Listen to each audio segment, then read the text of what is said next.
Welcome, ladies and gentlemen, to Truth on the Tracks. I'm Brandon Turbeville, your host.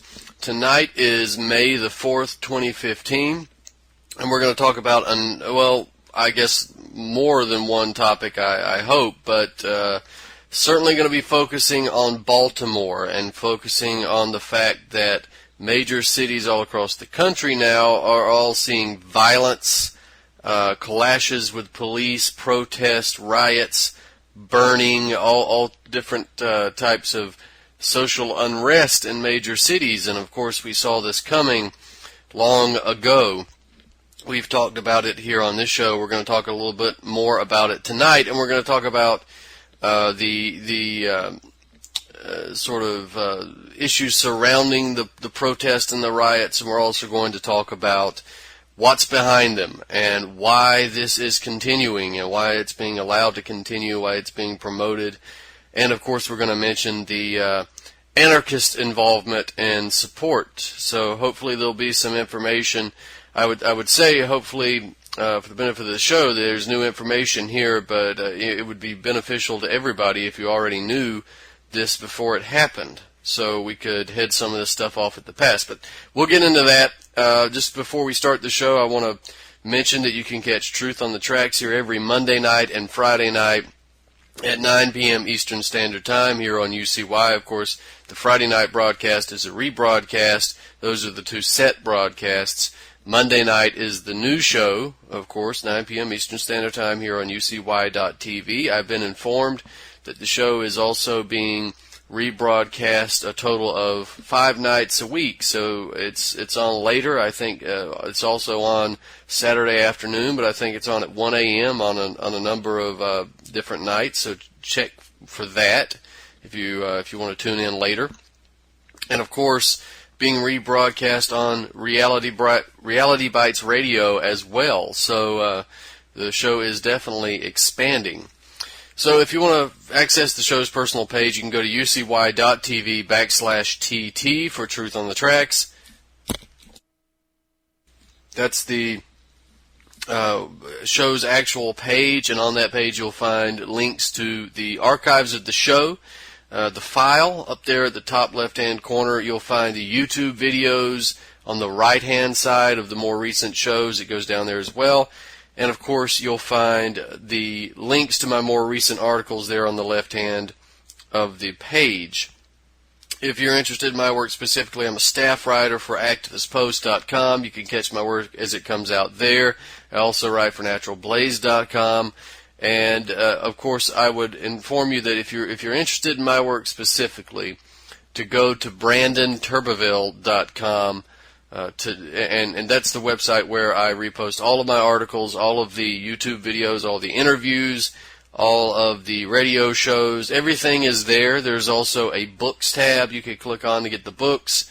And the books, The Road to Damascus, The Anglo-American Assault on Syria, is the more recent book. And it's the more relevant book to what we're going to be talking about tonight, because it's a good chapter on color revolutions and how that works. So we'll talk about that later, but of course there's an events tab on that page as well, BrandonTurbeville.com, and after this show is broadcast, we'll have the archive up there as well with an audio file, a summary, and a YouTube video. So big things to come with that website. Also, we're going to expand in the future, so keep that in mind. Now, let's get on to the topic at hand. We've got to talk about Baltimore.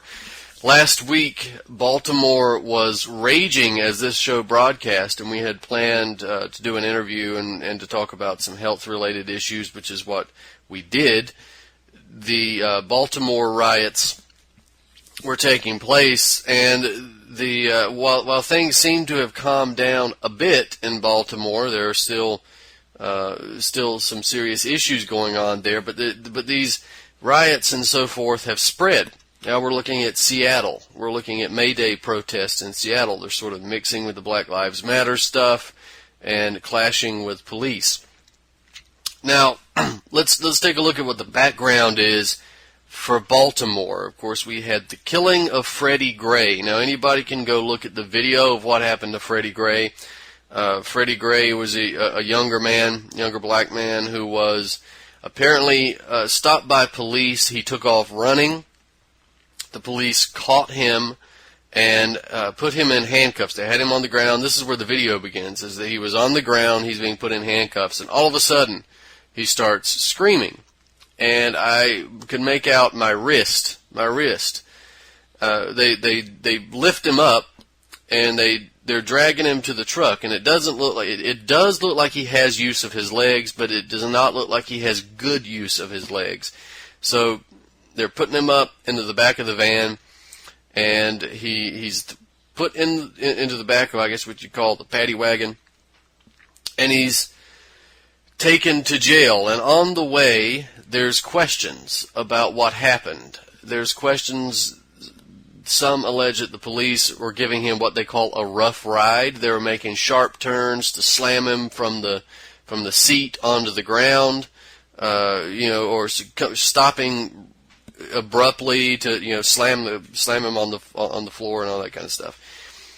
That is where his injuries could have occurred. It could have occurred with the arrest. It could have occurred after he was being taken out of the van. It could have occurred at jail. We don't know for sure. Now, there was a witness to say that the police didn't give this guy a rough ride and all that kind of stuff, but that witness, to my knowledge, has come out and recanted his statement, saying that he only said that because he was in jail too, and he didn't want the police to kill him, essentially, and that was probably true. So he's saying, no, they did give this guy a rough ride. So it could have been a rough ride. It could have been the abuse later on. But he asks for medical assistance, I believe 4 times. He is denied, and then he subsequently dies because of a severed spine. Now, the reports came out later suggesting that Freddie Gray had been in a car accident of some type where his spine was severed. He had surgery. He had insurance payouts, all that kind of stuff. I think he might have even been living on some type of disability. I'm not sure. But this occurred a month or so ago, maybe 2 to 3 months ago. At the most. I'm not sure. It was relatively recent. So he has these injuries, and this was used to say, see, the police didn't do this. This was an injury that was already there, and he caused it himself, and he took off running from police. Well, sorry, that doesn't work. There's I've seen reports from doctors. If you have a severed spine, if you've been given the clear to go out, you can walk. You can, you're obviously not going to go out. Should not go out and play football, but you can, go about your normal business. And of course, as far as I know, the arrest was not even a justified arrest to begin with. But I'm not going to speak about that conclusively because I don't know the actual detail. Regardless of whether his spine was severed or not, the treatment in the van, I've seen comments coming from mainstream media, talking heads, where the question was put to, they even put this to the Attorney General of Maryland, where the question was put to her, isn't it true that if you run from police, if you make police run to come get you, that when they throw you in the paddy wagon, they're going to give you a rough ride? It's just one of those things where it's like if you're rude to a cop, you're going to pay the price, that sort of thing. Well, this may be acceptable to the talking heads, and it may be acceptable to the Republican crowd who like to think that no amount of fascism is enough. But sorry, police, just because they've had to get off of their fat ass and run 50 feet, does not give them the right to violate your rights and abuse you and slam on brakes and make sharp right turns so that you're slammed from one side of the van to the other. Doesn't work that way. Now, it might work that way in the new America, but it doesn't work that way in terms of your legal constitutional rights and civil liberties and that sort of thing, what you're entitled to. So, there is that. So, again, it could have been done by police. Now, it could have been done by the fact that they virtually looked like they had almost snapped his wrist. It could have been done by the fact that they had the knee in his back, as they always do, gang members. It could have been done when they slammed him from the left side to the right side of the paddy wagon. It could have been done when they dragged him out. It could have been done when they put him in jail and roughed him up. Or it could have been done by the fact that maybe let's give the police the benefit of the doubt. Maybe they didn't snap his spine at all. Maybe it was already done. Maybe he did it when he took off running, and maybe that's what happened. Maybe he took off running, turned too fast, severed his own spine. Okay, fine. You denied him medical care. I think 4 times. Let's just say once or twice he requested medical care. You denied him medical care, and he died of his injuries. That's your fault. You had him in custody. He was at your mercy. You refused to provide him medical care. You lose. You killed him. And so the indictments, the charges against the officers are absolutely appropriate. Now let's point out that I think there are 6 officers being charged. I think 3 of them are white, 3 are black. Only the 3 white ones are, of course, getting any play on the mainstream. But that's where we have it right now. Now, what happened early on, of course, I think everybody on this show will be aware there were protests, and of course there were all kinds of different protests. There were blacks, whites, lots of people out there protesting this police brutality, and then of course we got the Black Lives Matter crap. Now, if you're a regular listener to this show, you'll remember that when we had the police killing in North Charleston here of Walter Scott, that I told you all to drop this stupid Black Lives Matter garbage. Black Lives Matter is a horrible hashtag if you want a legitimate movement. And I said this before because what it does is it works on the presentation that black lives matter but other lives don't. It also works on the premise that black people are the only group of people who have to deal with police brutality, and I think that's been proven over and over and over again to be a falsehood.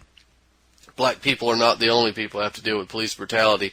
And in terms of who has to deal with it more, if you look at the numbers, how many people are killed or brutalized by police, you would think that would be borne out to be true, but it's actually not. There are some numbers that indicate that black Americans are more likely to be killed by police, but those numbers are pretty slight. It's maybe 10 to 25%. Okay, maybe 25% is very, very high. I'd have to go back and look at those numbers, but the numbers are surprising, not that they're so high, but that they're actually so low, because the media is propagandized to believe these numbers. And there's been reports there's 80% black people are 80% more likely to be killed by police. And of course, that was easily debunked because those figures were massaged,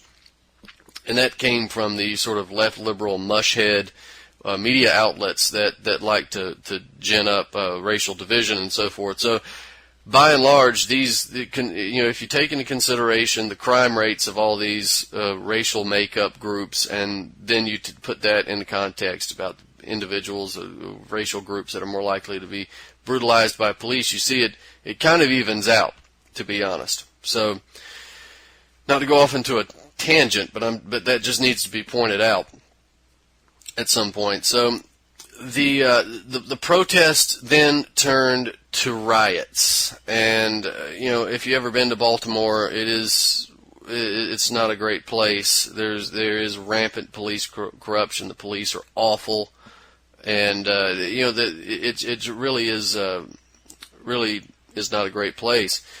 But the riots began, and we had destruction of property. We had clashes with police.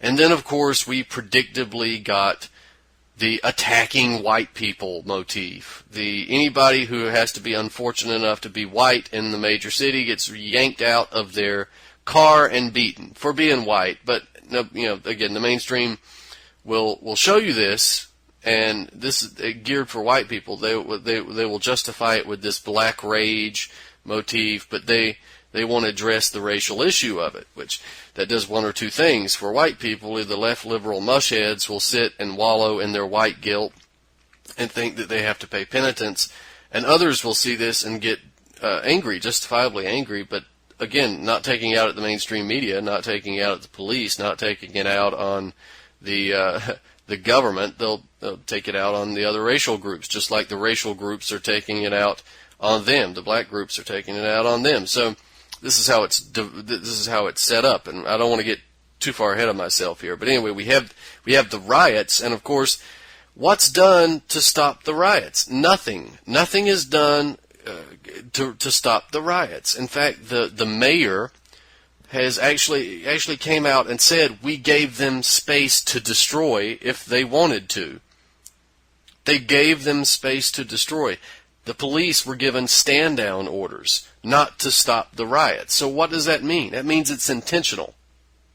That means they intentionally kept the riots going. Now, why would they do that? Why would a mayor and a police chief, sheriff's department, etc., why would they want to keep the riots going?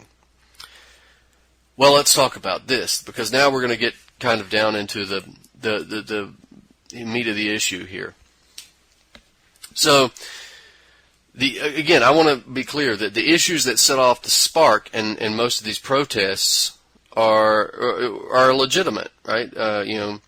But let's also be aware that government agencies and foundations and organizations, NGOs, etc., they immediately swoop in to divert the protests into these racially charged, fit-throwing acts and violent riots. Now, you have this carefully orchestrated network that's capable of organizing large numbers of people on a moment's notice, and you have a simultaneous media campaign that cleverly show violence and riots, but they ignored the peaceful or appropriately directed violent acts. They wouldn't show them on TV. So these organizations were able to turn what could and should have been a national movement into a racially oriented, hate-filled display of unrestrained destruction. Now, again, there were peaceful protests all over the city. This is not what was shown. It was the riots. They showed the riots, so this became a self-fulfilling prophecy. But let me also make the point here that there are acts of violence. Not all acts of violence are unjustified, for instance. The police have brutalized people in Baltimore for years and years and years and years, and at some point, cameras do not stop the police from beating the hell out of American citizens. They just don't. And unfortunately, a lot of these police are such animals, and pig is appropriate, that they don't understand anything but force. They've been hired for this purpose because either they're psychopaths or they're morons who have the ability to deal out death and destruction on other people. And they're hired for this purpose. So they don't understand anything other than being told what to do or being fed the same violence that they feed to other people. So at some point, acting in self-defense, at some point a violent mass act against police is self-defense and not aggressive violence. So I'm not condemning the act of self-defense against police, even in a mass act. But what I'm also not, I certainly will not condone burning down your own neighborhoods, jerking white people out of cars and beating them, and then whining about how you're oppressed after you just burned down your own neighborhood. Sorry, guys. If you're going to act, if you're going to take violent action, notice that these clowns never once got mass organized groups and walked down to the middle of town to the police station, to the people who killed Freddie Gray. No, they stole toilet paper and tissues and beer. So, again, let's not get sidetracked. Let's stay on topic here. I've got to get this stuff out. The average person will hear what I just said about the simultaneous media campaign going on with large groups large numbers of groups organizing large number of people to go out and riot, and they'll say, how can organizations have such an effective network? How can these organizations operate in concert with a national corporate media apparatus in order to do this? And how can they wreck these legitimate movements? How can they create counterproductive movements, how and why? Well, the answer to that question is going to be the same that it is in Europe in many cases, and that is the color revolution apparatus and George Soros.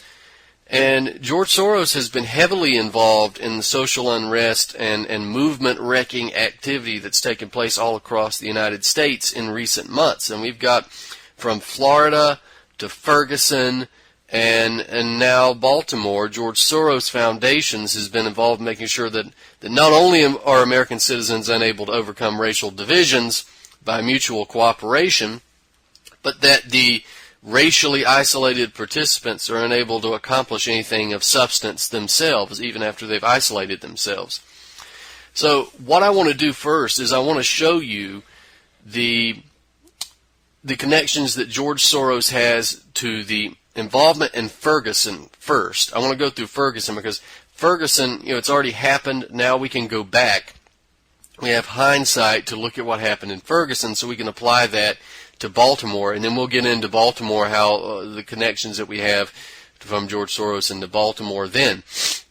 Now, there's a good article, by the way, by Kelly Riddell of the Washington Times, who wrote this in January 2015, that covers a lot of this stuff, but I'm going to try to sum up what we found here. Now, let's see where we're at.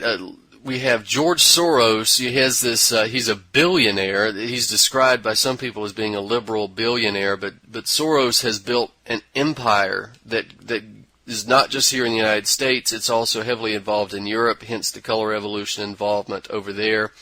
He's got a political machine, which is it's powered by nonprofit foundations that is heavily involved in American politics and policy. He's also heavily involved with MoveOn.org now.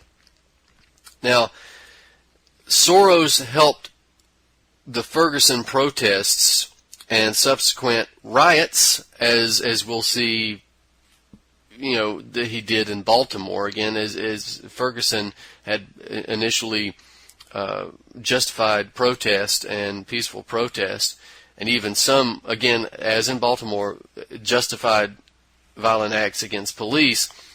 These protests soon turned into just fit-throwing riots and racist motivations, thanks to George Soros.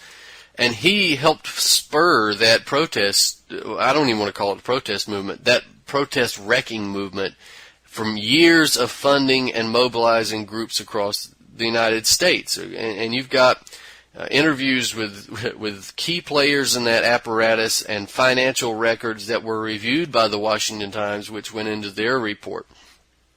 But Soros gave about $33 million in 1 year to support already established groups that were on the ground activists in Ferguson, that in just groups that were already there. And that can be found through recent tax filings of the Open Society Foundations. Now you've got from Soros to these different activist groups, you've got the Open Society Foundations. The Open Society Foundations are what actually provide the transfer of money, because the foundation is sort of the conduit. So notice that he gave $33 million in 1 year to support these already established groups in Ferguson. It's quite convenient. It's almost like he knew something was going to happen. But we'll just gloss over that for now. But we've got Kenneth Zimmerman, who is the director of Soros's Open Society Foundation U.S. programs, and he did an interview with the Washington Times, and this is what he says. He says, "Our DNA includes a belief that having people participate in government is indispensable to living in a more just, inclusive, democratic society. Helping groups combine policy, research, data collection with community organizing feels very much the way our society becomes more accountable." End quote. So notice that the Open Society Institute has been promoting democracy all over the world. If by democracy you mean overthrowing governments that are unfriendly to Anglo-American banking interests and installing new leaders and more corrupt leaders in its place. That's what it's been doing. Now, these organizations that are funded by Soros help mobilize the wrecking protest, or the protest wrecking movement in Ferguson. They built what appeared to be grassroots coalitions on the ground, but they were backed by a nationwide online and social media campaign. Now, other Soros-funded groups, they made it their job to monitor and exploit anything relevant to the incident they could portray as a police misstep, a conservative misstep, particularly, and then to develop what they would present as academic research, and then they could present editorials to essentially disseminate the news media to keep the story alive and moving and becoming more and more vitriolic and more divisive and more inflamed. So you've got a plethora of organizations that not only shared funding from George Soros and the Open Society Foundations, but they also fed off of each other because they used their content, the buzzwords, and these things would be developed by one organization or another's organization, but it would be used on both organizations' websites and social media campaigns, and they would be used on the street.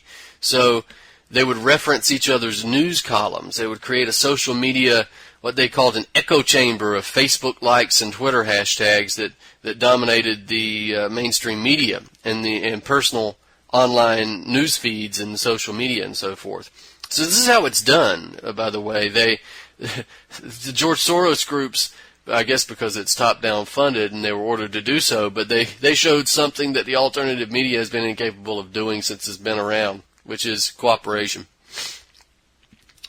Again, they brought in activists from the Samuel DeWitt Proctor Conference in Chicago, and this is Ferguson again. They brought in activists from the Drug Policy Alliance, the Make Road New York, and Equal Justice USA from New York, from Sojourners, from the Advancement Project and Center for Community Change in Washington. They had networks from the Gamaliel Foundation. All of these organizations were funded by Soros, and they all descended on Ferguson in August, and they helped organize protest and wrecking movements and gatherings and riots, essentially.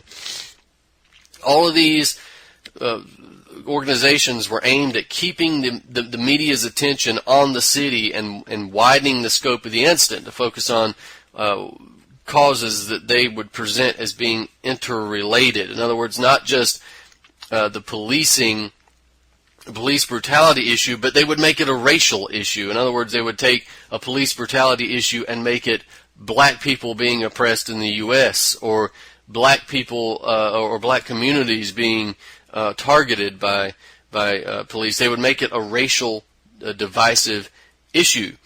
And all of these things were, again, aimed at keeping that media attention on the community and then twisting the narrative to make it racially divisive through that carefully organized social media campaign and internet campaign.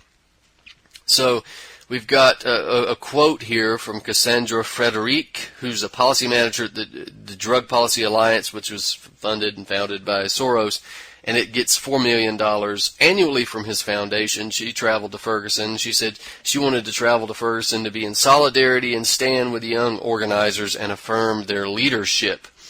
We recognize this movement is similar to the work we're doing at the DPA. The war on drugs has always been to operationalize, institutionalize, and criminalize people of color. Protecting personal sovereignty is the cornerstone of the work we do and what this movement is all about.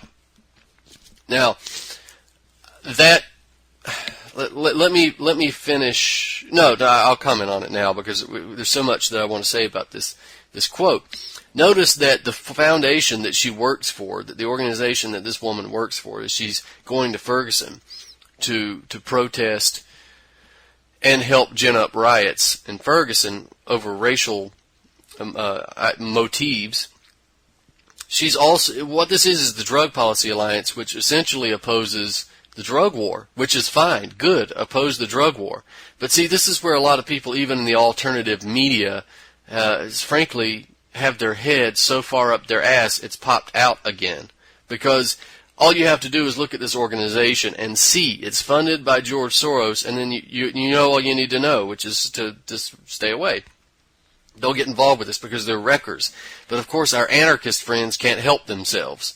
I really, we'll get into the anarchists later. I should just leave the anarchists until later because it's such a small minority of people who, unfortunately, well, fortunately, I guess, don't really amount to anything because they can't organize. And when people see what they really want out of life, what their goals are, they just they back away, and rightly so.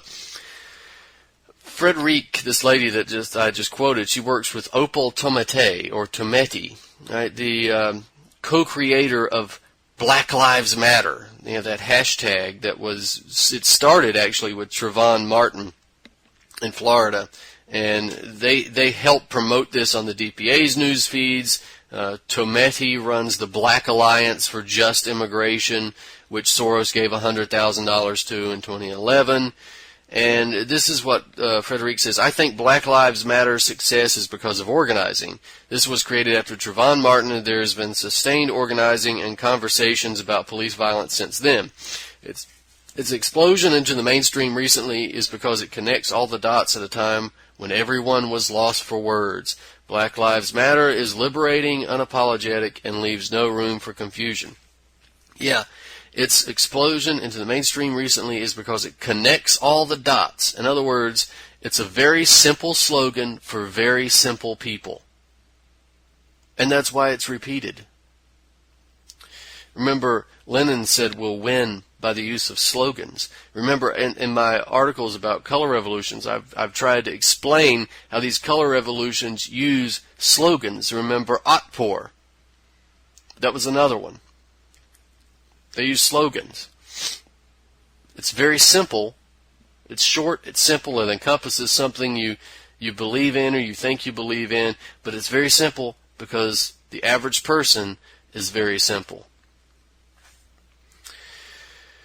Now, the Gamaliel Foundation, which was also involved in Ferguson, it's described as a network of grassroots and interracial organizations. Now, it's funded by George Soros, but conveniently, it's also the foundation where Barack Obama, began his career as a community organizer in Chicago. And Obama's former pastor, Reverend Jeremiah Wright, remember when he gave his famous Goddamn America speech, he is actually a trustee of the Soros-funded Samuel DeWitt Proctor Conference, another organization that went to Ferguson. So that's the other thing. They used the clergy and ministers, part of the social movement. A lot of these guys were funded by Soros as well. For instance, the representatives of Sojourners, which is a national evangelical Christian organization, committed, quote, to faith and action for social justice, attended the anger weekend in Ferguson, and they get $150,000 from George Soros. And then we have clergy representatives from the Samuel DeWitt Proctor Conference, where Jeremiah Wright serves as a trustee. They showed up. And we also had the Hands Up Sabbath, where there was a protest event, Hands Up Sabbath. The clergy were asked to speak about racial issues. They were given packets and talking points that were prepared for them by another religious-based community organizing group called PICO, P-I-C-O. And that's also supported by the Open Society Foundations, George Soros. Now, we have more national organizations funded by Soros that were also in Ferguson, and some of the reasons the protest movement on the ground in Missouri became such a disgraceful failure. And you've got an article here. Let's see, will we go through this? We have Larry Fellows III, who's 29, he's a Missouri native, and he was involved in the movement there. And he says he found his voice in the chaos of Ferguson with the help of outside assistance, backed by Mr. Soros. Now, Fellows, he sounds like just a local guy, a local community activist. He's a co-founder of the Millennial Activists United, and this is a key source of videos and stories developed in Ferguson by youth activists, wreckers, used to inspire other groups, right? So this is Fellows started his organization, and he gave an interview with the American Civil Liberties Union, which, interestingly enough, receives money from George Soros, which you can see why it's so ineffective, why it wrecks a lot of things, and why it doesn't really defend civil liberties, which is a very impotent organization. This is what he says. Initially, it would just be that we would show up for protest, and the next day we'd clean up the streets. A lot of the same people were out at the protest and going out to lunch and talking about what was happening. That became a cycle until a lot of us figured out we needed to have a strategy. And he says, then a lot of organizers from across the country started to come in and to help us do the planning and do the strategizing. That helped us start doing it on our own and planning out actions and what our narratives were going to be. And the organization, Millennial Activists United, has a website, and on its website you can see that it had partnered with Gamaliel Network churches. That's Reverend Wright, that's Barack Obama, that's George Soros.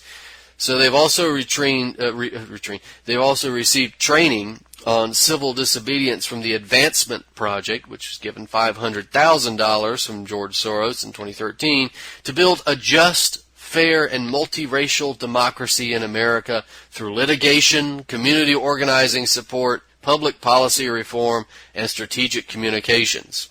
That's on the Foundation's website. Now, the Advancement Project, which is based out of Washington, also arranged a meeting between community organizers in Ferguson and Barack Obama last month so they could brief him on the situation in Ferguson, because he really needed to be briefed by the organizers. And they also set up a task force that examined trust between police and minority communities. Well, they don't have any trust because unfortunately, some of them do have trust. But that's didn't need a task force to tell you that. The Advancement Project, again, let's go back to that, has it dedicated a lot of its staff members to lead organizations in Ferguson, like the Don't Shoot Coalition, which was another allegedly grassroots group that preaches the same message and links to the same Facebook posts and likes the same articles as DPA, ACLU, Hands Up Coalition, OBS, MORE, and other organizations, all that kind of stuff. So, I will also want to point out that the Open Society Institute, and that is one of Soros's main NGOs, has worked closely with Baltimore Mayor Rawlings Blake and Google in making Baltimore one of their test cities for smart technology and new fiber optic cables. Rawlings Blake has had pleasant things to say about Soros in the past, shall we say. Now, all of that information that I've just gone through addresses the involvement of these Black Lives Matter groups and similar organizations are active on the ground inside Ferguson as a matter of historical precedent. Now, these organizations and similar operations like the Black Youth Project, which is funded by George Soros, and the Open Society Institute and its subsidiaries have had a sizable presence inside Baltimore in the time leading up to the Freddie Gray protests, and they continue to do so. They continue to do so through the riots, and they continue to do so today. And by the way, I've seen so many anarchists out there promoting street action recently in Baltimore and across the rest of the country in major cities, and they're promoting groups that are funded by George Soros. So it's funny to me that these anarchists who claim that they don't want the state, they don't want anything, but they're so anti the establishment as well. Yet they never miss an opportunity to go out into the streets and throw rocks and riot and destroy things and just generally wreck movements like they always do in virtually every single case, whether it's the labeling or banning of GMO foods or if it's an issue of police brutality. They always wreck it. They destroy everything they touch. But it's funny, every time they do that, it seems to have been funded by George Soros. So if you guys out there are in line with George Soros and are attempting to overthrow, or attempting to take place in color revolutions, then just be honest. Just tell us. Just tell us you work for George Soros. Just tell us you want to be involved in color revolutions. Tell us you want to be a dupe. Tell us you want to be cannon fodder for rich bankers that want to destroy an old system to bring in the new. Take a look at Europe and see how that worked out for them, and tell us that's what you want to see in the United States. Just be honest. Or you'll have to admit the fact that you're 0 for 5 with George Soros. He's smarter than you because he's not an anarchist. That's what you'll have to do. You'll either have to tell us that you work for George Soros and you agree with George Soros, or that the guy has just played you 5 times. In the last few years, anarchists are 0 for 5 with George Soros. Now, back to Baltimore. We've got Baltimore United Viewfinders, which has received a sizable grant from the Open Society Institute for working with a coalition of community partners and the Maryland Institute College of Art to use digital media to engage East Baltimore youth in peer-to-peer arts and social justice programming. Social justice programming. In other words, they're working with the Maryland Institute College of Art and Baltimore United Viewfinders to use photographic media, essentially digital media, I guess is the better term, to get East Baltimore youth sharing and promoting social media campaigns about social justice. And of course what he means with social justice is race baiting, racial division, riots, all that kinds of thing. It doesn't really mean actual equity. We've got other organizations and other individuals have received grants from the Open Society Institute to promote what they call social justice and democracy through theater and through the arts, and others are operating on a more charitable basis. They provide, quote, guidance in healthcare matters and community organizing skills, and all of that I linked to in my article. You can go see George Soros' website. You can see the groups that are given funds by Soros. And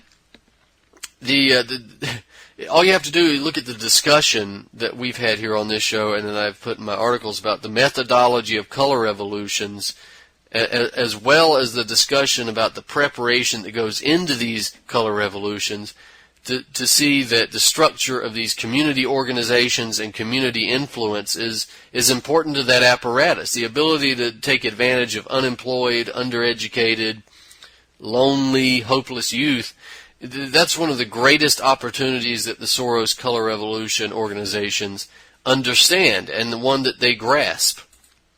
They grasp that really well. In fact, the relevance of the Soros connection may seem confusing to a lot of people. I mean, nobody in their right mind is going to suggest, right, that a man who has made his fortune bankrupting nations and impoverishing the people that live in them, that he lies awake at night wringing his hands over the fate of black people in America. I mean, certainly you don't believe that. But remember, Soros is most well known for playing a major role in the funding and facilitating of the bulldozer revolution in Serbia that overthrew Slobodan Milosevic in 2000. And he was also heavily involved in Georgia's Rose Revolution of 2003. He was involved in the 2006 push to move Turkey toward a more Islamist government and governing structure. He was involved in the Occupy movement in the U.S. as well, and a lot of you anarchists bought into that. That was one of the first ones that he played you on, where you were told to go out and camp out in the park and smoke dope and don't demand anything. My God, if you demand anything, then your demands might get co-opted. Oh my God, you might win your demands. That's even worse, because then you would be affecting a positive change. No, it becomes about camping out in the park, getting your head bashed in for absolutely nothing. Still look at those days of the Occupy movement with fond eyes, anarchists. You got played good that time. You made national media. It was one of the few protest movements that I can ever remember that had absolutely nothing to say. We don't like Wall Street. We don't like the government. We don't like. Well, that's pretty much all you said, right? You dragged it out for a couple of weeks, got your head stoved in, and Soros laughed all the way to the bank. Now, none of these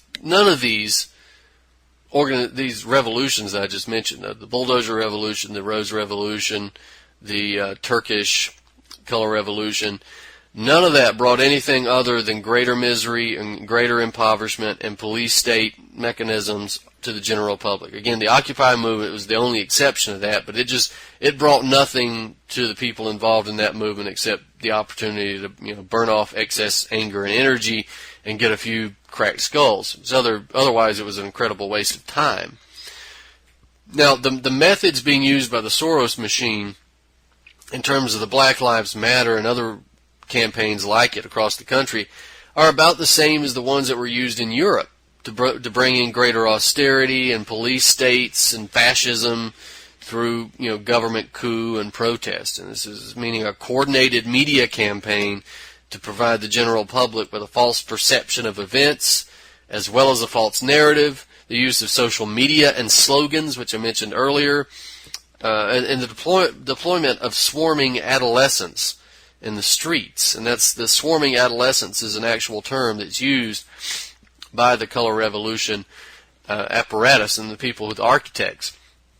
Now, media campaigns alone are not always enough, and when they're not enough, there's other methods that are able to be implemented if need be. We had a report from Mother Jones that's been kind of the leader in this report, but in the area where some of the riots began, and we're talking about Baltimore here, there appears to have been a concerted effort on the part of the authorities to create an environment in which riots would be inevitable.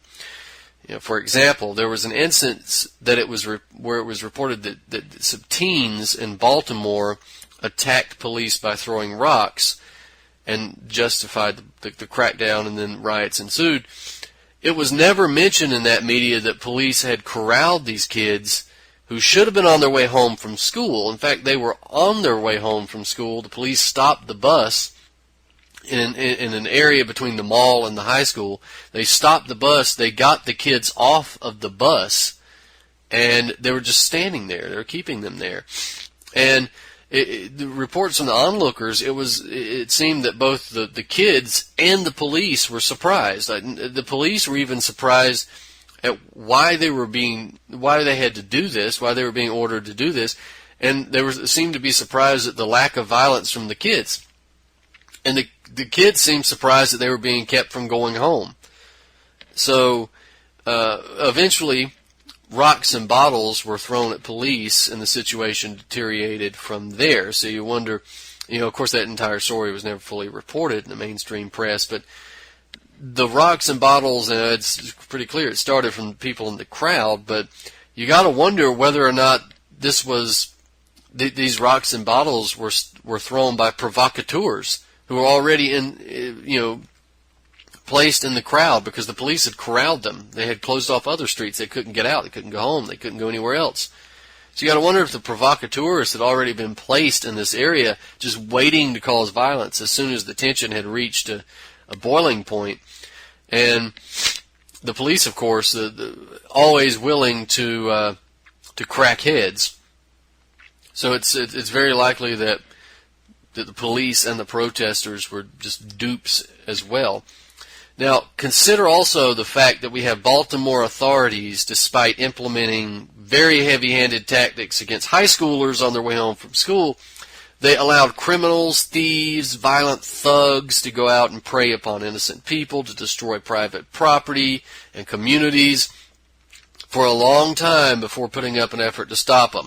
Remember, Baltimore Mayor Stephanie Rawlings Blake openly admitted that the looters were allowed to riot. She said, "We also gave those who wished to destroy space to do that as well."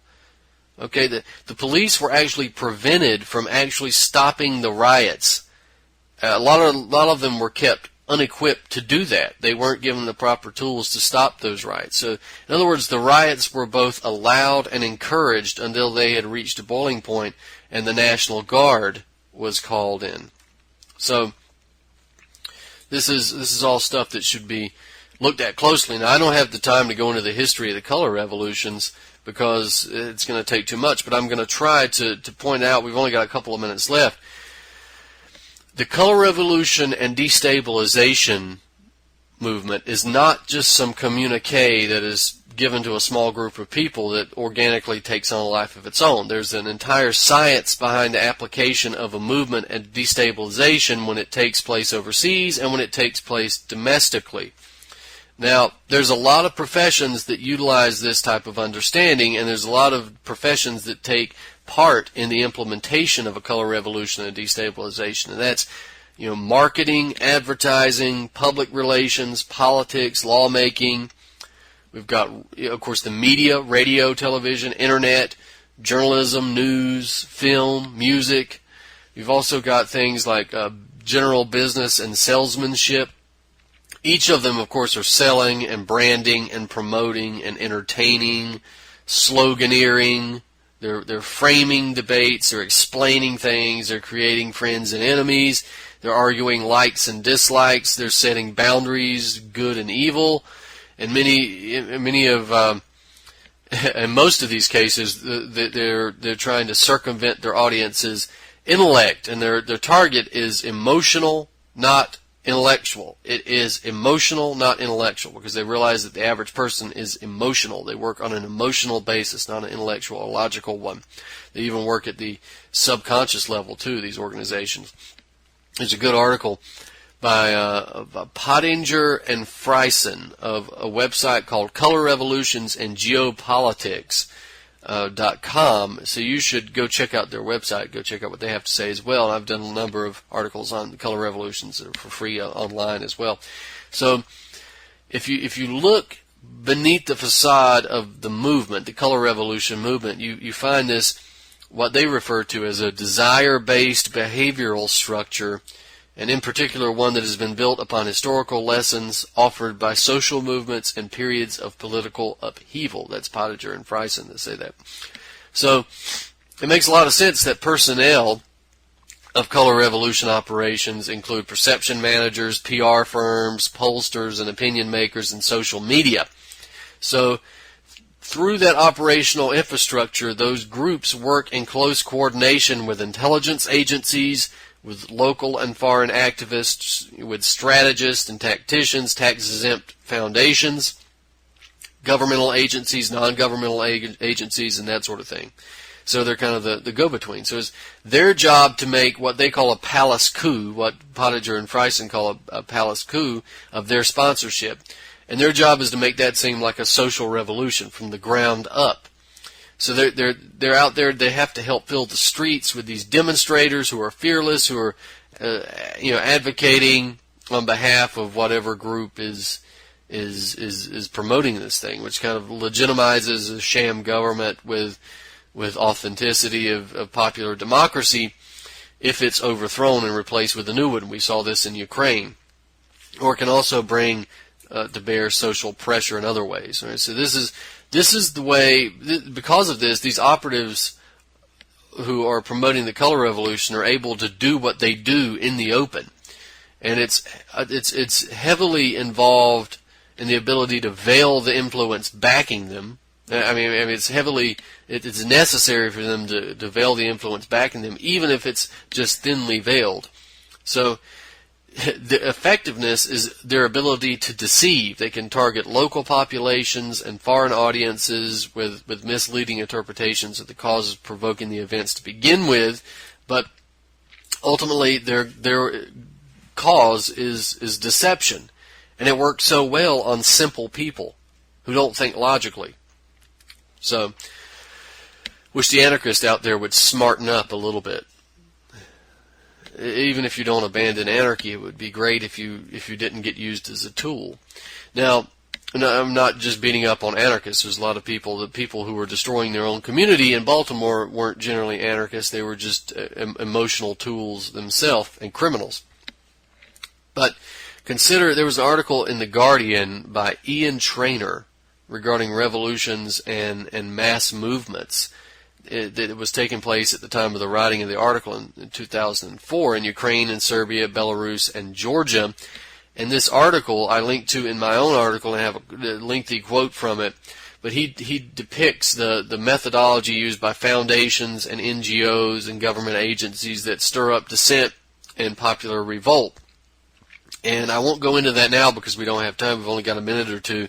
But it gives you a good description of how all this stuff happens. And again, there's an article by Jonathan Mowat that is important as well, because he shows how these color revolutions, how the science of color revolutions were developed many years ago by the Tavistock Institute and people who had worked on the social phenomenon of swarming adolescents at rock concerts and the hypnotic effects of television, social architecture, and that sort of thing. All of that is there. So that's an article called "A New Gladio in Action: Swarming Adolescents." You can find that online. But you guys, the American people in general, but you got to learn the formula behind these color revolutions, behind these destabilizations, because this is the agenda of the world oligarchy. You've got to learn this before it becomes too late for all of us. We have to learn that just because leaders appear to us and they attempt to speak the same language and articulate our rage does not mean that these leaders are men of the people. Protests are necessary. Directed rage may also be necessary. But destruction of communities belonging to you or your neighbors, that's not only counterproductive, it produces rage that is in the end going to be aimed back at you, and it will be justifiably aimed back at you. So this entire country is being played like a fiddle. Baltimore is not an isolated collection of dupes, it's a microcosm. It's time the American people wise up and become street smart before it's too late for you to do so. Ladies and gentlemen, this has been Truth on the Tracks. I'm Brandon Turbeville. We'll see you next week.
For more news, visit pigminews.com. This is Ozzy Skateboard,